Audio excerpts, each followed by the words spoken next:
That mortgage rate showing up around 6.5%, your bank didn't just make it up.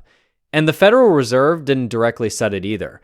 The number came from a market most Americans have never paid attention to. A $145 trillion market that quietly affects your mortgage, your car loan, your job security, and the money sitting in your retirement account. In 2022, this same machine helped wipe out roughly 16% from the supposedly safe part of millions of retirement portfolios.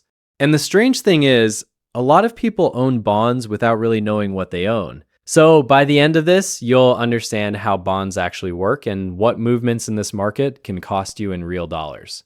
Let's start with the basic idea. A bond is just a loan. A government, company, or city needs money. Instead of borrowing from a bank, it borrows from investors. You provide an amount called the principal. In exchange, the borrower promises to pay you fixed interest each year, called the coupon, and return your principal on a set date, called maturity. That's really the whole deal. You lend someone money today, they pay you interest along the way. Then they give your original money back on an agreed date. Bonds themselves aren't hard to understand. Their power comes from the enormous scale of the market, and nobody borrows more than the United States government. As of last month, the national debt stood at $39.2 trillion. That number is almost too large to process. So look at the interest instead. Not paying down the debt, just the interest. It's roughly $1.05 trillion per year, or about $2.88 billion every single day. The government now spends more on interest than it spends on national defense. That matters to you because government interest is ultimately paid from tax revenue, and the rate the government pays comes from the same market influencing your mortgage. To understand everything that follows, you only need one rule. When interest rates go up, prices on existing bonds go down. When interest rates fall, existing bond prices rise. They always move in opposite directions. Once that clicks, most of the bond market starts making sense. Here's what that looks like with actual money. Say you buy a $1,000 bond paying 3% interest. It sends you $30 each year. A few months later, the government starts issuing new bonds that pay 5%. Those bonds produce $50 a year from the same $1,000 investment. Now suppose you need to sell your older bond. Nobody wants to give you the full $1,000 for something paying $30 when a brand new bond pays $50. So your bond's price has to fall until its $30 payment becomes competitive with the new 5% yield. At that yield, its price would be about $600. The bond hasn't stopped working. It still pays $30 each year, and it still promises to return $1,000 at maturity. But if you look at its market value today, the investment you paid $1,000 for is now worth around $600. That simple relationship is behind every major bond loss we're going to cover. Nothing mysterious happened. New bonds began paying more, so old bonds paying less became cheaper. Scale that basic rule across trillions of dollars, and it starts affecting banks, retirement funds, companies, governments, and regular borrowers. Inside that $145 trillion market, one bond has more influence than almost any other. The 10-year U.S. Treasury, currently yielding 4.5%, when a bank offers you a mortgage, it doesn't pull the rate out of thin air. It looks at that Treasury yield and asks a pretty reasonable question. Why lend money to a household for 30 years when it can lend to the U.S. government for 10 years, collect 4.5%, and take almost no default risk? The bank won't choose you unless your loan pays more. So it generally starts with the 10-year yield and adds roughly 2 percentage points for the extra risk that a normal borrower could lose a job, become sick, or stop making payments. With the 10-year at 4.5%, adding about 2 points puts the national average 30-year fixed mortgage rate at 6.52%. The connection is that direct. Now take Brian. He needs a $400,000 fixed mortgage for 30 years. At 6.52%, his monthly principal and interest payment is $2,530. That one payment is already being shaped by a Treasury bond Brian may have never heard of, never purchased, and never thought to check. Now move the 10-year Treasury up by 0.5 percentage point. That's not some historic market shock. The bond market can make that move in a single trading week. Brian's mortgage rate would rise by roughly the same amount, going from 6.52% to 7.02%. His monthly payment would increase from $2,534 to about $2,667. That's another $133 every month for all 360 payments. By the time the mortgage is paid off, that half-point move costs him an additional $47,898. If the 10-year yield rises by a full percentage point, which is also a routine move, Brian's mortgage rate climbs to 7.52%. His monthly payment becomes about $2,803 or $269 more every month. Across 30 years, that 1-point increase costs him an extra $96,769. Brian didn't trade any bonds. He didn't open a brokerage account or make an investment decision. A yield moved in a market he probably never visits, and nearly $100,000 was added to the long-term cost of his home. That's how directly the bond market reaches into an ordinary household budget. The historical numbers make the difference even easier to see. Run Brian's same $400,000 mortgage through two rates from just a few years apart. In January 2021, the average 30-year fixed mortgage rate reached an all-time low of 2.65%. At that rate, Brian's principal and interest payment would have been $1,612 per month. Then, in October 2023, the rate peaked at 7.79%. The exact same $400,000 mortgage would have cost him $2,877 per month. Same amount borrowed, same home, same buyer. The only meaningful change was the interest rate environment being driven by the 10-year Treasury. The gap between those two payments is $1,265 every month. Over the full mortgage, it adds up to $455,349, almost $500,000. Without changing the house or the size of the loan, that difference could affect what neighborhood Brian can afford, whether he can save for retirement, and how much room he has when an emergency shows up. The bond market never mails him a bill for that money. It simply changes the rate, and the cost gets folded quietly into his payment. For decades, people approaching retirement heard basically the same advice. As you get older, reduce your stocks and move more money into bonds. Stocks are for growth. Bonds are supposed to protect what you already built. The classic 60/40 portfolio, 60% stocks and 40% bonds, became the sensible conservative default that bond allocation was supposed to work like a seatbelt when stocks fell. Then 2022 happened. The Federal Reserve raised interest rates faster than it had at any point in 40 years. In only 9 months, the federal funds rate went from near zero to above 4%. Go back to the rule we already covered. Rising rates push existing bond prices down. The Bloomberg U.S. Aggregate Bond Index, which tracks the broad U.S. bond market, lost 13.0% that year. It was the worst calendar year performance in the index's history going back to 1976. The S&P 500 fell 18.1% during the same year. Put those together, and the supposedly conservative 60/40 portfolio lost about 16% in 2022. The safe side didn't soften the crash. It fell right alongside everything else. And the longer a bond had until maturity, the more painful the damage became. Intermediate-term Treasury bonds, which are commonly held inside retirement target date funds, lost 10.6% in 2022. That was their largest decline since at least 1926. Long-dated zero-coupon Treasury bonds did much worse. These are considered some of the longest duration safe assets available, and they lost 39.2% in 1 year.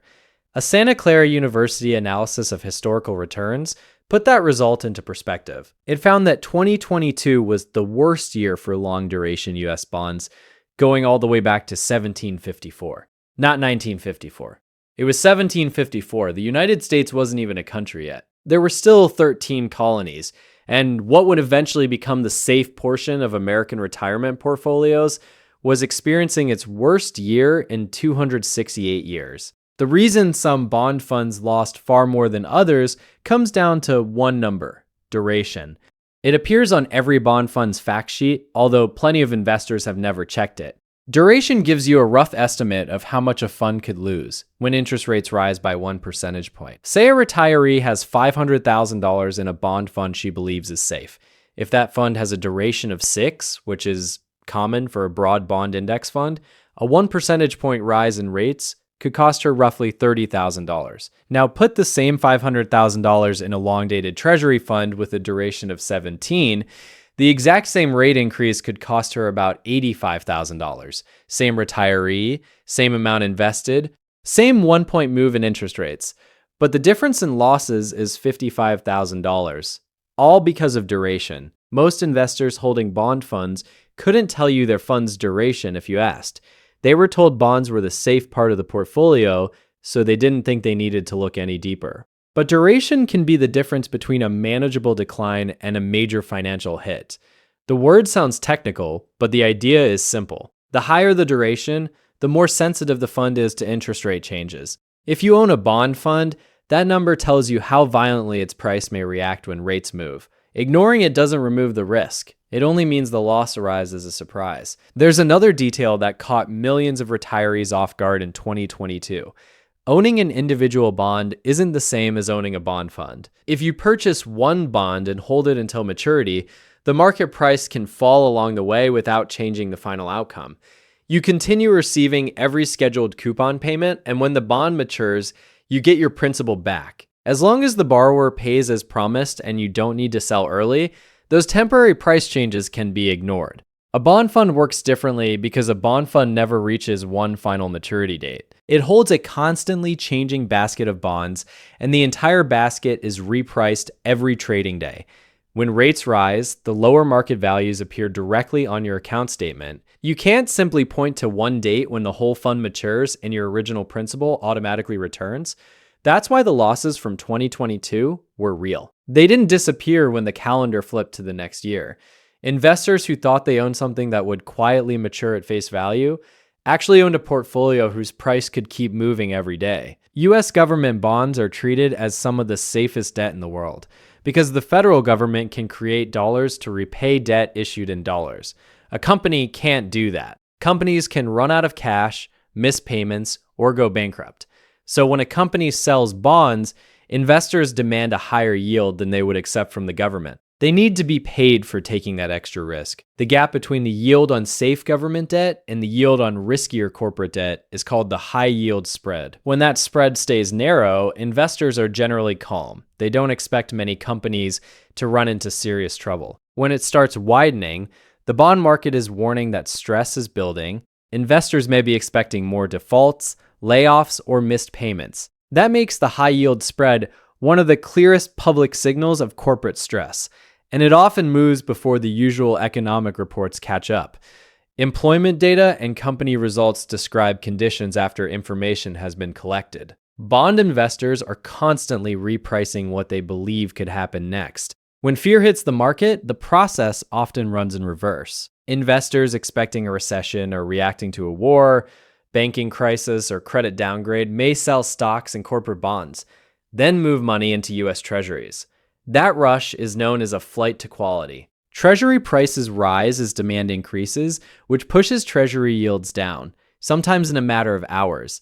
This is also why stocks and bonds have usually moved in opposite directions during market stress. Stocks fall, money flows toward government bonds, bond prices rise, and that gain helps cushion a diversified portfolio. That relationship is what allowed the 60/40 portfolio to work for roughly half a century. But 2022 was different because rising interest rates were the source of the damage. Higher rates hurt existing bonds, and they also pressured stock prices at the same time. The protection failed because both sides were reacting to the same problem. The asset meant to soften the decline was being hit by the force causing the decline.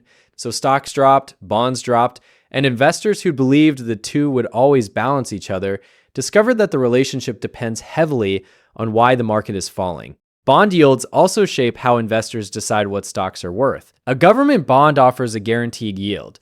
Stocks may produce a higher return over time, but there's no guarantee they'll deliver it. The difference between the return investors expect from stocks and the risk-free return available from a 10-year treasury is called the equity risk premium.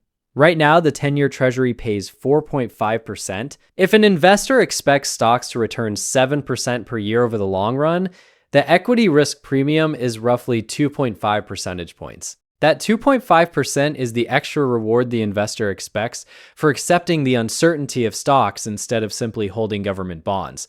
When Treasury yields rise, that extra reward gets smaller. Eventually, some investors decide the potential stock return isn't worth the additional risk and move money into bonds. Much of the stock bull market from 2009 through 2009 to 2001 happened while bond yields were extremely low, making nearly any reasonable expected return from stocks look attractive. The 2022 sell-off was largely the opposite. Bond yields rose quickly, and the equity risk premium was squeezed. There's one more part of this market worth following because it has a better record of seeing recessions ahead of time than any economist alive. It's called the yield curve. The chart is simple. It displays US Treasury yields across different maturity dates, beginning with 3 months and extending all the way to 30 years. Right now, the 3-month Treasury yields 3.71%, the 2-year yields 4.09%, the 10-year yields 4.5%, and the 30-year yields about 5%. Put those points on a chart with shorter maturities on the left and longer maturities on the right, and the line slopes upward. Economists call that a normal yield curve. It's the shape the curve takes in most market environments. The reasoning is pretty straightforward. If your money will be locked into a loan for a longer period, you normally expect more compensation. Lending for 30 years carries more uncertainty than lending for 3 months because far more can change during those 30 years. The additional return investors demand for accepting that time and uncertainty is called the term premium. That's why a normal yield curve rises as maturities get longer. But every so often, that curve flips upside down. Short-term Treasury yields move above long-term yields, and the 2-year Treasury begins paying more than the 10-year. That's called an inverted yield curve. When it happens, the bond market is making a fairly specific prediction. Investors believe the Federal Reserve will have to cut interest rates within the next year or two because the economy will slow enough to force its hand. Research from the Federal Reserve Bank of San Francisco found that every one of the last 10 US recessions going back to 1955 was preceded by an inverted yield curve. 10 recessions out of 10 over roughly 70 years. No other recession signal has come close to matching that record.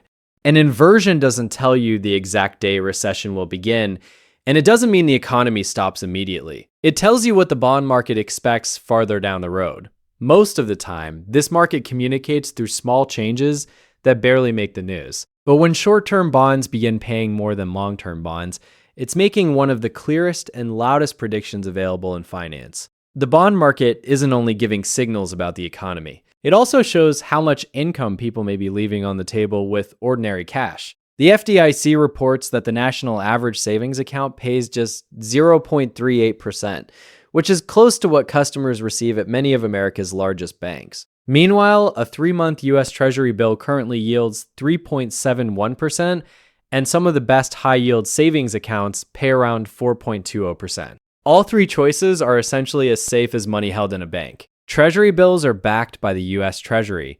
High-yield savings accounts are insured by the FDIC for up to $250,000 per depositor, per institution. So the money can have similar protection while earning dramatically different interest. The major difference is where the cash is being held. A familiar neighborhood bank may feel like the safest or easiest option, but familiarity doesn't create a better return. If that bank is paying 0.38% while a Treasury bill pays 3.71%, the customer is accepting nearly 1/10 of the interest without receiving additional safety in exchange. Go back to Brian one more time. Besides his mortgage, suppose he keeps $50,000 in a normal savings account at his neighborhood bank. At the FDIC national average of 0.38%, that money earns only $190 in interest over an entire year. Put the same $50,000 into 3-month Treasury bills yielding 3.71%, and it earns $1,855 per year. That's 9.8 times as much interest on the exact same principal. Over 5 years, leaving the cash in the ordinary bank account costs Brian $8,325 in interest he could have collected without taking on additional risk. And Treasury bill interest is exempt from state income tax, so the advantage can be even larger for someone living in a high-tax state. Brian doesn't need to become a bond trader or predict the next interest rate move. He only needs to compare what his bank is paying with what short-term treasuries are paying. A small difference on a screen may not feel important at first, but once that difference is applied to $50,000 and repeated year after year, it becomes thousands of dollars that either stays with Brian or stays with the institution holding his cash. The same kind of basic check matters inside a retirement account. If any part of your retirement savings is invested in bond funds, open the fund's fact sheet and find its duration. Anything above 7 means the fund can move noticeably when interest rates change. A long-dated bond fund with a duration above 15 may behave more like a volatile stock than the quiet portfolio seatbelt you thought you purchased. That doesn't automatically make the fund bad, and it doesn't mean every investor should sell it. It means you need to understand what you own before rates move against it. A fund with a duration of 6 and a fund with a duration of 17 may both have the word bond in their names, but they don't carry the same interest rate exposure. One could experience a manageable decline while the other takes a much deeper hit from the exact same market move. The number is already available. You don't need a complicated model to find it. If you own the fund, knowing its duration isn't optional. It's one of the fastest ways to see whether your supposedly safe allocation is actually taking far more risk than you intended. If inflation is the specific risk you're worried about, the US Treasury also offers Series I savings bonds. Their composite interest rate adjusts with inflation, which helps the value of the money keep up as living costs rise. The current rate in effect through October 2026 is 4.26%. There are limits, though. An individual can generally purchase up to $10,000 per year electronically through Treasury Direct. So I-bonds aren't a place to move an unlimited amount of cash, and they come with rules that need to be understood before buying. But for money specifically meant to keep pace with the cost of living, they're one of the most direct inflation hedges available to an ordinary saver.